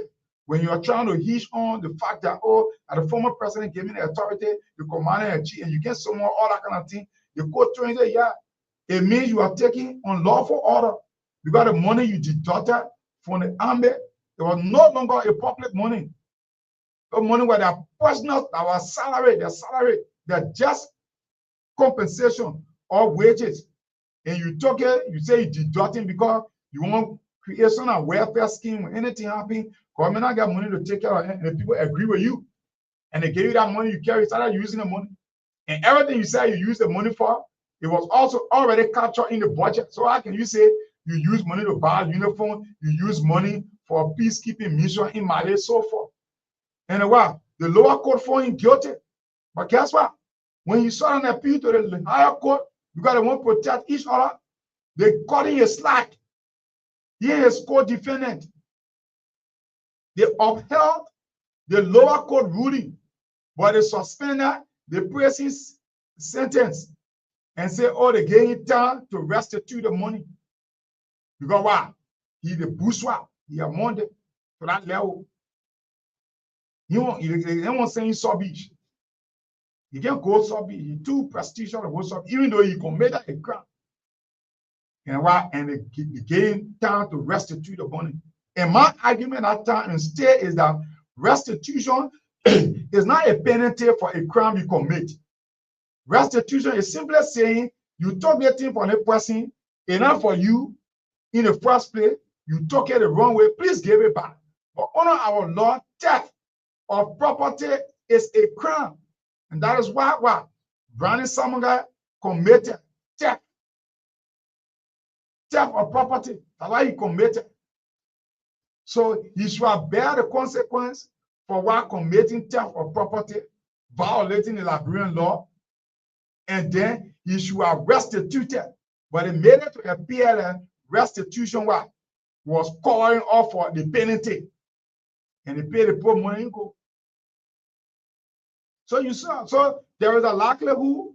I'm just saying, but we know the system. They protect each other. They protect each other. They protect each other.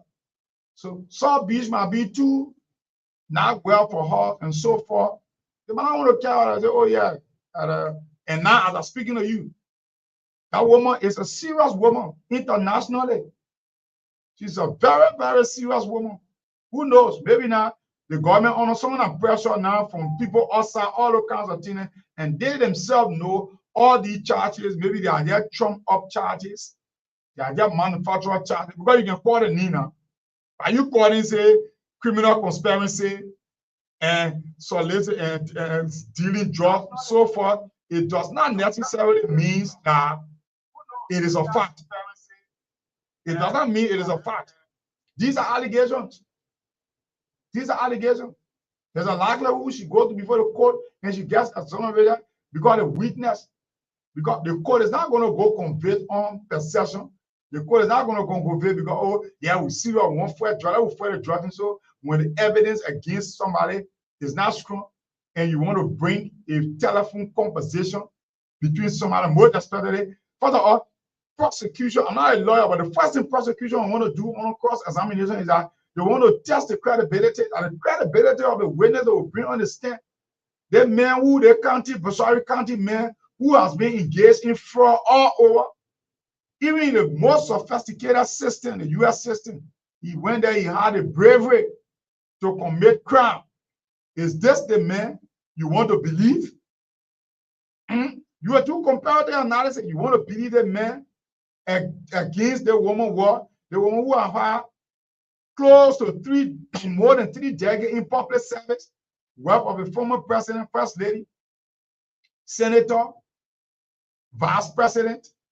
Yet and still there have been no scandal, even when she was married to Africa's most notorious criminal in President Charles Taylor. When he had the ATU, they all kind of scrutiny around here, had the Malaysia. Not a day we heard anything that was negative about a woman to say, oh, the first lady not do the one that we usually hear about Chucky Taylor. Chucky Taylor not kill. You not hear somebody in power, you go, in stab where you go. Not a day. In aside from political shenanigans, they say, oh, a woman our party stand up there, she won't go to the convention, she won't do that. Those one are political shenanigans. But civil controversy in terms of the one. This is the first time in the history. So it means that your evidence should be solid, rock solid. And if your evidence is not solid, you go to the court, you lose the case. You know what we are caused? You have caused a reputational damage to the reputation of this lady. And these are the kind of things that I can bring, division, animosity to somebody's man, somebody's sister, somebody's relative. You disgrace them. Make that kind of way. Make it to appear like you're doing sympathy. And then you go to the court, and then you can win case. You go to the court, you can produce evidence to get a person convicted. And that you get nothing anybody will do to you. Nothing anybody will do to you. Because I ready to investigate. You say investigation leave this place. Nobody will do to you, but why? You cause damage, you cause trauma. What they did, I just want to see thing that made people that waited knock on down today. You know the water waited knock on street. For a man to be of that kind of stature in society where people respect him. And then you see a nude video in the public, having sexual intercourse with two, having orgy. A man who have lived all his life, impeccable character, all his life, good public service. That single thing, that scandal, that sexual scandal, where a nude video went in the public.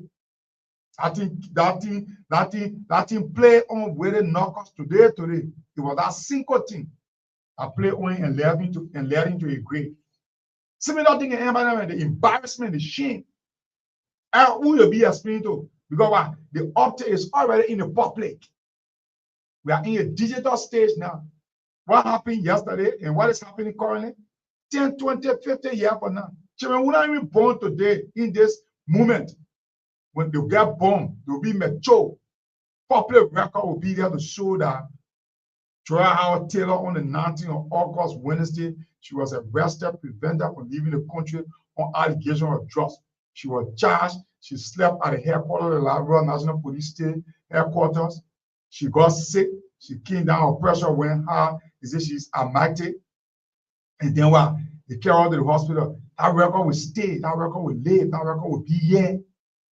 Even if she died, that record will be here. That record will haunt her family, her children. So that is why all these things, in some instances, in some serious cases, serious investigation, not many publicity will be around the thing. You just jump at one there and say, oh, Joy Taylor is going to court, fire the court. All our shenanigans that happened yesterday. You see EPS officer, police officer brandishing weapon, and all kinds of things. All those things were unnecessary. There's an investigation. To some level, somebody can even be a criminal. You can accord them respect, based upon the office they occupy. You can accord them respect. Even though the criminal, you can accord them respect because of the previous position. But what they exhibited down there yesterday, for me, was a total showmanship. Trying to show all the people that are working. But you're not working. Nothing better draw skin at the call Marco Brown, and everybody around. They'll play blind eye. Marco Brown left. Fazari Biako were all here driving people at the cartel game, driving all around here. Say they're arresting people, investigating you. You're in the joint security. You did not even know how the people the men were riding. Apparently, you're new, but you're showing blind eye to it. And the people the men were riding in his convoy was gifted him by the same cartel, the same drugs people you're fighting. Martin Collins had to wake up and sleep way in the Netherlands and can't expose Piago. Piago is dismissed as officer in charge LDA. He's suspended from his position at Labrador National Police. Labrador National Police. They say ethical issue. The ethical issue they can't tear off. Ethical issue they can't tear off. But they say that ethical issue. So last for me, when I think on these things there, I think for the future, I can look, where we coming from. The guys when they got boil and blow. You can boil and blow the person. The method in which they arrested the vice president and treated her yesterday. I do not support that method. It does not mean I support drugs or I'm siding with issues, actually guilty or so forth. But the method, the manner and form in which as security, state security, we do things, you gotta be careful. Gotta be careful. Because at the end of the day, if the case goes to court and the evidence cannot secure a conviction for the government, people will just say it was a political witch hunt. They did it intentionally to try to disgrace a woman because the form and manner they did it. Yes. But when you're all alone in the country, you investigate her. You not hit her. You even, pass information onto the executive protection service agents that are assigned with her to even get in the house up to say, oh, that matter is on investigation. We close in all small.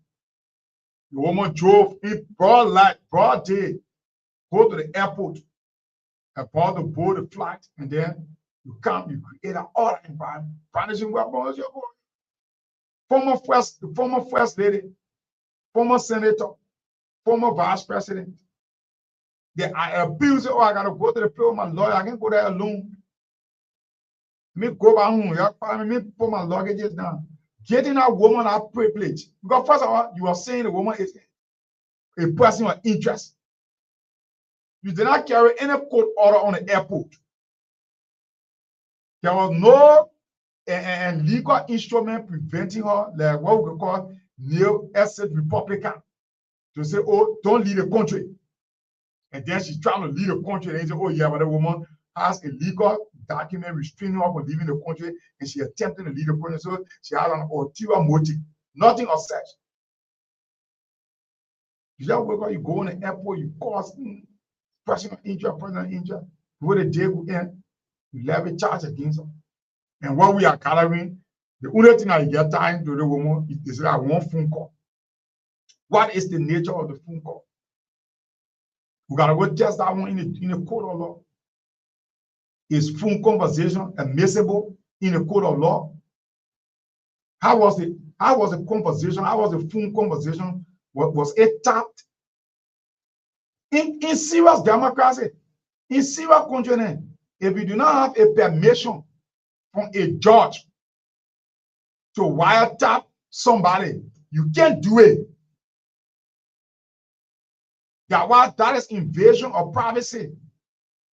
You can be the best investigator.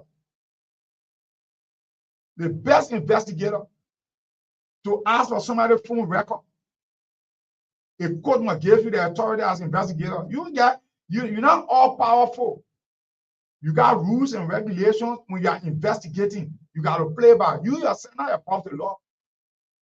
That is why you cannot search somebody home without a search warrant. That is why you cannot force anybody to not speak to you as an investigator. The person can plead the fifth. Say, I want to talk. I'm telling my lawyer yet. So not because you're an investigator and you get to leave, you can't do anything, no. So you blame somebody on a woman, an informer, the informer said, has credibility issue. He's a fugitive. So one of the key things will be arguing that who's the credibility? But there will be cross-examination when the kids go to trial. They will put a witness on the stand.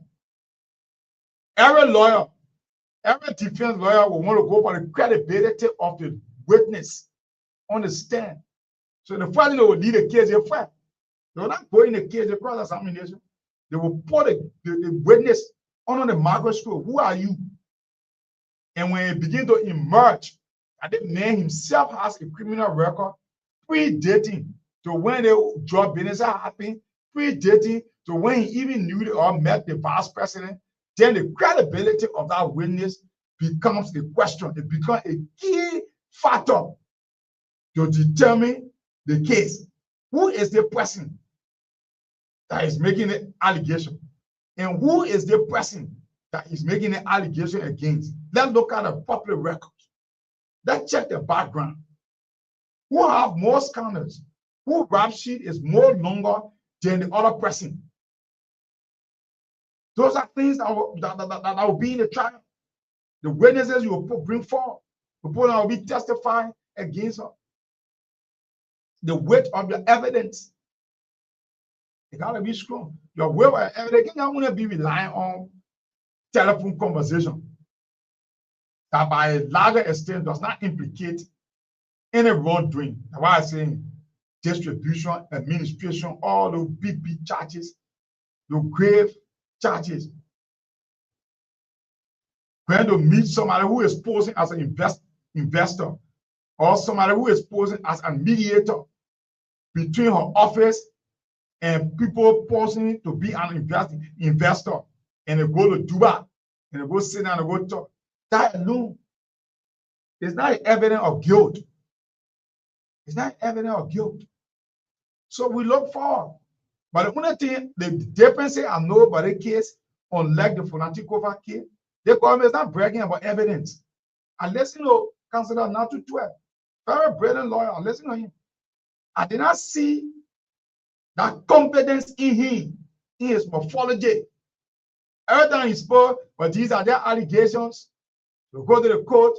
Yeah, we should clear these are allegations. She's presumed innocent until proven guilty. Unless the Fonatikova case, Gregory Coleman will be definite. We have geospacing, we get GPS, we get call law, we get all these things and so forth. All that in the day. Today, where's the case? Today, where's the case? The case. And it is not Fonatikova that will be rushing to the court to say, oh, you're going to prosecute me, you're going to prosecute me. The only thing they need to do, because it is a criminal offense, I think criminal offenses have statute of limitation. I'm not too sure. And if it does have statute of limitation, and when the statute of limitation elapses, Fonatik can move to the court and call for a motion for dismissal. They will dismiss the case. Because the court is not going to do for you what you cannot do for yourself. And the court will be calling the project. Oh, you're coming. You're coming to file the other brief. You're not going to do the other one. I'll file the case. No. So there's a likelihood, there's a tendency they will leave it hanging when you go by that. But the damage is already done. Fonatikova was handcuffed.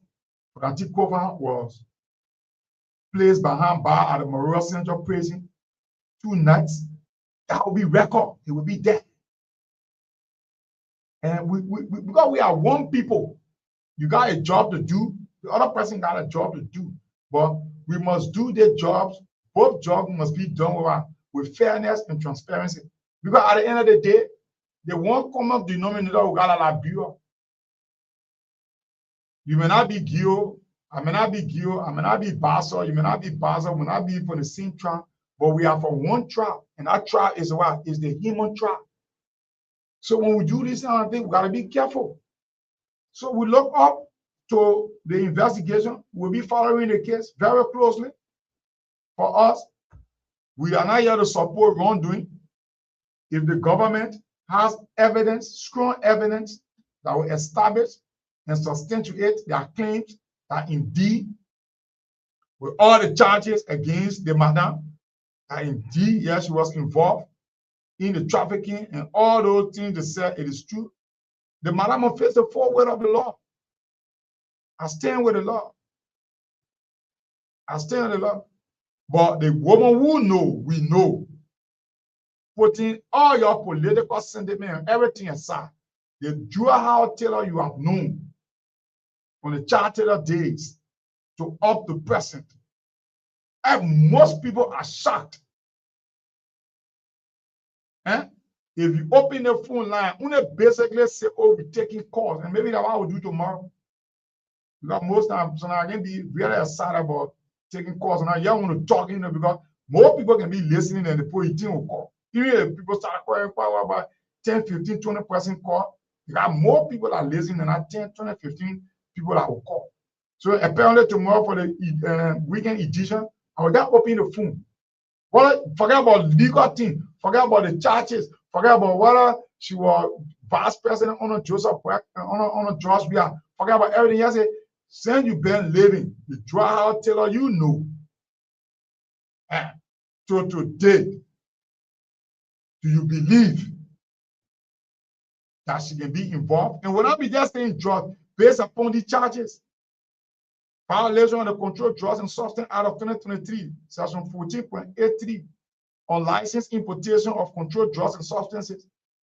Section 14.85, unlicensed sales, trading, administration, dispensation, delivery, distribution, dispatch in transit, and transportation of a controlled drugs or substance. Section 14.93, illicit trafficking of a controlled drug or system. Then you come to chapter 10 of the Labrador Penal Law. Section 10.2, criminal solicitation. Section 10.3, criminal facilitation. Section 10.4, criminal conspiracy. Then, of course, you come to the money laundering charge. Section 15.2, money laundering. Do you believe, Geedahgar Taylor, you know, do you believe that she's capable or she's involved or she's able to, with a repetition, pour a repetition on this online for some drugs dealing? I will ruin her reputation, far by extent, and go to her generation. That will be what we'll be discussing tomorrow. Eh? So that's how I like to leave you on this edition of Focus Straight Talk until I see you tomorrow morning, the same time. My name is Emmanuel Geedahgar Garsuah. Bye-bye, and have yourself a good time until we talk to you tomorrow.